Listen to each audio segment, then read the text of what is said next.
reported its Q1 FY17 numbers last evening. Now, if you look at the numbers, it was largely a mixed quarter for Aurobindo. So, for example, the revenue was up around 13%, but that is versus expectations of around a 15% growth.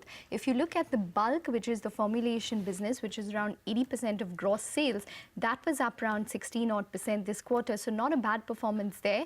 But the US business also, which really led the formulation business, was up around 20%, but some street estimates were pegging it at even 25% in terms of growth. But not too bad in terms of the performance for the US business this time. But what really possibly disappointed the top line was the ARV, or the anti-AIDS drug sales, which were weak. So that was up only around 2.6% year on year. And the API business, or the active pharma ingredients business, which was up only 1.6% on a year-on-year basis, and that's around 20% of their gross sales.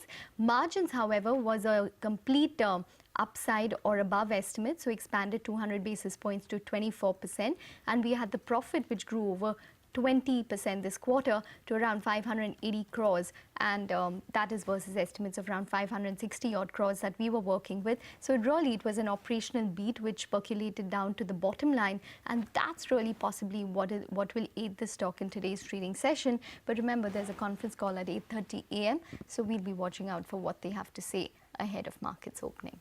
All right.